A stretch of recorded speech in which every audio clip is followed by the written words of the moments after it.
Hello everyone, this is your revision video for half yearly exam. Subject Geography. Now today our topic is latitude. Latitudes, longitudes क्या होते हैं? Figure 4 देखिए आप, इसमें latitudes की lines बताई गई हैं। इसमें लाइंस होती है जो कि एक दूसरे से पैरेलल होती है और 180 डिग्री पर होती है। एक सर्कल होता है जिसपे कि पैरेलल लाइंस होती हैं, इनके बीच में जो स्पेस होती है वो इक्वल होती है। जैसे कि अगर आप साउथ से नॉर्थ की तरफ मूव करेंगे तो जो सर्कल होता है वो स्मॉलर दिखाई देता है हमें साइज़ में। जो पोल्स होते हैं दोनों पॉइंट्स पर, वो उसे हम मेजर करते हैं 90 डिग्री नॉर्थ और 90 डिग्री साउथ।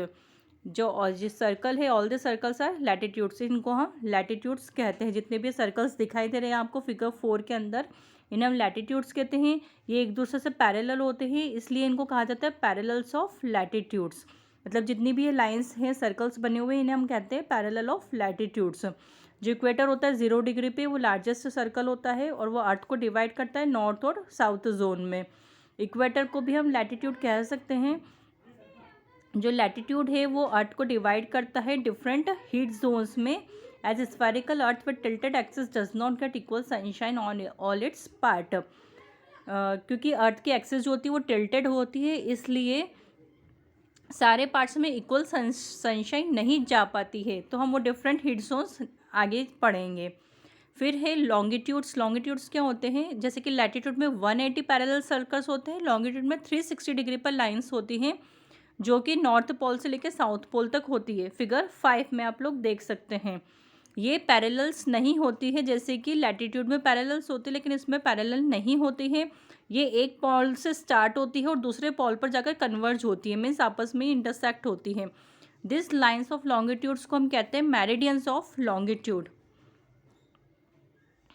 प्राइम मेरिडियन जो होती है वो एक लाइन होती है जो कि ग्रीनविच से पास होती है और उसका लॉन्गिट्यूड 0 डिग्री होता है। ये अर्थ को डिवाइड करता है। जो लॉन्गिट्यूड्स होते हैं वो अर्थ को ईस्ट और वेस्ट में डिवाइड करते हैं। जैसे कि लैटिट्यूड्स होते हैं वो नॉर्थ और साउथ में डिवाइड करते हैं, लॉन्गिट्यूड्स ईस्ट एंड वेस्ट में डिवाइड होते हैं। इसको हम कहते हैं 180 degree east meridians and 180 degree west meridians. जो लॉन्गिट्यूड्स होते हैं वो प्राइम मेरिडियन के अलॉन्ग होते हैं और ग्लोब को डिवाइड करते हैं 2 मेरिडियंस में। अनदर जो इंटरेस्टिंग पॉइंट है वो है 180 degree east and 180 degree west longitudes same line पर होते हैं। इन लॉन्गिट्यूड्स को हम कहते हैं इंटरनेशनल डेट लाइन, जो कि एक डे से दूसरे डे के बीच की बाउंड्री होती है। ठीक है, जैसे आज का और दूसरा नेक्स्ट डे आएगा, दूसरा दिन आएगा, तो उन दोनों के बीच का जो हमें पता चलता है कि डेट चेंज हो गई है, वो इसके थ्रू पता चलता है। फिर होता है ग्रिड। ग्रिड क्या होते हैं? जैसे कि लैटिट्यूड लाइन्स और लॉन्गिट्यूड लाइन्स दोनों ही एक ही स्फीयर पे जब बनाए जाते हैं तो वो एक ग्रिड फॉर्म कर लेते हैं, जैसे कि फिगर 8 में बताए गए हैं। इसमें लैटिट्यूड लाइन्स भी बताई गई हैं और लॉन्गिट्यूड लाइन्स भी बताई गई है। उसे कहा जाता है ग्रिड। जो मेरिडियंस होते हैं वो इक्वेटर को कट करते हैं और एक दूसरे के पैरेलल्स होते हैं। जो एंगल फॉर्म होता है इक्वेटर के बीच में और लैटिट्यूड लाइन में वो कांस्टेंट होता है। इससे कि जो प्लेसेस लोकेट होती है वो हेल्पफुल होती है हमारे लिए, क्योंकि वो लैटिट्यूड और लॉन्गिट्यूड पोजीशंस को शो करते हैं। जो ग्रिड होता है वो मैप्स में देख सकते हैं, ग्लोब्स में वो प्लेस लोकेट करने में हेल्पफुल होता है। जैसे कि latitude of the point B, जैसे कि इस फिगर में बताया गया है बी पॉइंट, इसमें ये लैटिट्यूड पे आ रहा है 40 डिग्री साउथ में और इसका लॉन्गिट्यूड आ रहा है 20 डिग्री वेस्ट में। सो ये ग्रिड हेल्पफुल होता है कि हमें कोई भी एग्जैक्ट लोकेशन अगर पता करनी कहीं भी जगह की, तो वो ये उसके लिए हेल्पफुल होता है। फिर हमारा नेक्स्ट टॉपिक है heat zones of the earth. जो लैटिट्यूड्स होते हैं वो हमें हेल्प करते हैं कि हम कौन सी प्लेसेस अर्थ की ज़्यादा अमाउंट ऑफ सनलाइट रिसीव कर रही है। सो जो डिस्ट्रीब्यूशन होता है सनलाइट का और जो अदर फैक्टर्स होते हैं जैसे कि type of climate, type of vegetation, ये सब किससे डिटर्मिनेट होते हैं? लैटिट्यूड से। तो 3 टाइप्स ऑफ जोन्स होते हैं, tropical zone, temperate zone and frigid zone. Tropical और टॉरिड जोन कौन सा होता है या फिगर्स में देखिएगा। जैसे कि फिगर 11 है हीट जोन्स, इसमें बता रहे कि सारे जोन्स। ट्रॉपिकल जोन होता है ये किसके बीच में होता है? ट्रॉपिक ऑफ कैंसर और ट्रॉपिक ऑफ कैप्रिकन के बीच में होता है।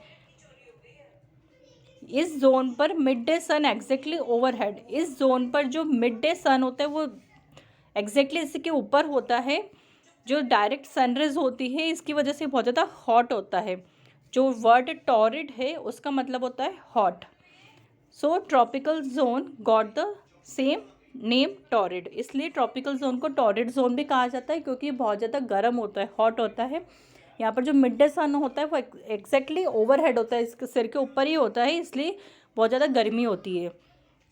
सेकेंड जोन होता है टेम्परेट जोन, ये ट्रॉपिक ऑफ कैंसर और arctic circle in northern hemisphere and tropic of Capricorn and antarctic circle in southern hemisphere के बीच में होता है। इस जोन पे sun never shines directly overhead, इस जोन पर सन कभी भी ओवरहेड शाइन नहीं करता है, इसलिए यहाँ का टेम्परेचर मॉडरेट होता है। फिर नेक्स्ट होता है फ्रिजिड जोन, यहाँ पर बहुत ही लेस सनलाइट जाती है, मतलब बहुत कम अमाउंट में सनलाइट पहुँच पाती है। As sun does not rise much about the horizon, ये जोन होता है arctic circle and north pole in northern hemisphere and antarctic circle and south pole in southern hemisphere के बीच में। इस टेम्परेचर ये यहाँ का जो टेम्परेचर होता है इस जोन का वो बहुत ज़्यादा कम होता है। We have observed that parallels of latitudes are very important for understanding the location of place in Earth and in understanding the heat zones also. With the help of latitudes, we can understand whether a place is in northern hemisphere or in southern hemisphere. Latitudes के help से हम ये पता लगा सकते हैं कि place कहाँ पर है, नॉर्दर्न हेमिस्फीयर में है या सदर्न हेमिस्फीयर में है, और वो इक्वेटर से कितनी दूर है, हॉट है, कोल्ड है, तो ये सब चीज़ें हमें लैटिट्यूड से पता चलती है। Now next topic is rotation and revolution. Rotation क्या होता है? Have you ever noticed when you get down from a very fast moving merry go round, आप वो बड़े से झूले में बैठे हैं, मैरी गो राउंड जिसको हम बोलते हैं, जो गोल गोल घूमता है, तो उसमें हमें पता चलता है कि ऐसे ही हमारी जो अर्थ है वो भी स्पिन करती है, जैसे कि वो झूला घूमता है उसी तरीके से। No, it only looks that way because you are spinning. It is same as trees appear to be moving in an opposite direction when you look outside the window of a moving train. जब आप लोग किसी चलती हुई train में बैठते तो आप लोग देखते हैं ना, पीछे हम लोग को ऐसा लगता है जैसे ट्रीज भी पीछे जा रहे हैं।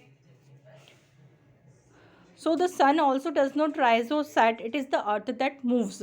So हम जो बोलते हैं कि सन उग रहा है या सन डूब रहा है, सनराइज हो रहा है, सनसेट हो रहा है, तो ऐसा कुछ भी नहीं होता है। जो हमारी अर्थ होती है वो मूव करती है। The earth like all other planets of solar system is spin on its axis around the sun in a fixed orbit. Earth भी अदर प्लैनेट्स की तरह सन के आसपास अपने ऑर्बिट पर घूमती रहती है, स्पिन करती है।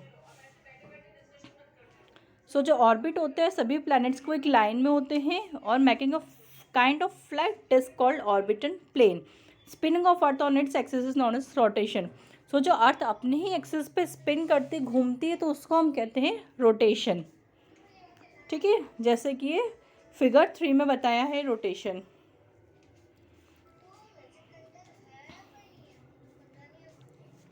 Axis of earth tilts at 23.5 degree from perpendicular to the orbital plane. This tilt is called axial tilt. And the earth axis is at 66.5 degree to the orbital plane. This tilt is called inclination of the earth's axis. It takes 24 hours for the earth to complete one rotation on its axis. अपनी ही axis पर घूमने में अर्थ को कितना time लगता है? 24 hours, मतलब पूरे 24 घंटे लगते हैं अर्थ को अपने ही एक्सिस पे एक रोटेशन कंप्लीट करने में। Earth moves in anti clockwise direction from west to east. कैसे घूमती है अर्थ? एंटी क्लॉकवाइज डायरेक्शन में घूमती है, वेस्ट से ईस्ट की तरफ। This movement of earth cause days and night, इस मूवमेंट की वजह से दिन और रात होते हैं। One half of earth faces the sun, another half does not get sunlight and is dark. एक फेस जो होता है अर्थ का उस पर सनलाइट आती हो और जो दूसरा फेस होता है उस पर सनलाइट नहीं जाती है, तो वहाँ पर डार्क रहता है। जो सर्कल होता है जो अर्थ को डिवाइड करता है into lit and dark is called circle of illumination.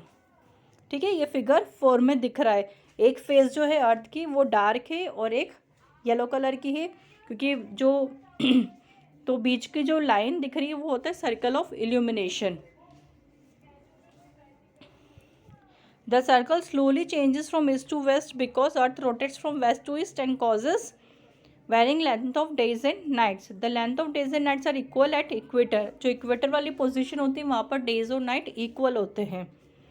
When northern hemisphere is incline towards sun, days are longer and nights are shorter. जब नॉर्दर्न हेमिस्फीयर इंक्लाइड होता है सन की तरफ तो डेज लंबे हो जाते हैं और नाइट्स छोटी होती है। लेकिन जब सदर्न हेमिस्फीयर इंक्लाइड होता है सन की तरफ तो डेज शॉर्टर हो जाते हैं और नाइट्स लॉन्गर हो जाती है। सो जो effect of inclination goes on increasing as we move towards the pole. Next है रिवॉल्यूशन। जैसे कि हमने पढ़ा है कि अर्थ एक प्लैनेट है सोलर सिस्टम का, जिसमें कि सन सेंट्रल पोजीशन पर होता है। सारे प्लैनेट सन के अराउंड मूव करते हैं। Earth not only rotates on its axis but it also revolves around the sun. Earth सिर्फ अपनी ही एक्सिस पर नहीं घूमती, वो सन के अराउंड भी घूमती है। While revolving around the sun, it also takes a definite path. This is called the orbit of the path and it is elliptical. जब वो सन के अराउंड रिवॉल्व करती है तो एक अपने डेफिनेट पाथ पर रिवॉल्व करती है। ऐसे नहीं कहीं भी घूमते घूमते कहीं भी चली गई, ऐसा नहीं होता। उसका एक पाथ फिक्स होता है, उसी पाथ पर वो रिवॉल्व करती है। तो उस पाथ को कहा जाता है ऑर्बिटल पाथ और उसका शेप होता है एलिप्टिकल। सो जो मूवमेंट ऑफ अर्थ होता है उसे कहा जाता है रिवॉल्यूशन। जब अर्थ अपनी एक्सिस पे घूमती है तो वो रोटेशन होता है, और वो जब वो सन के अराउंड घूमती है तो उसे कहा जाता है रिवॉल्यूशन। अर्थ को एक रिवॉल्यूशन कंप्लीट करने में कितना टाइम लगता है? 365 1/4 डेज।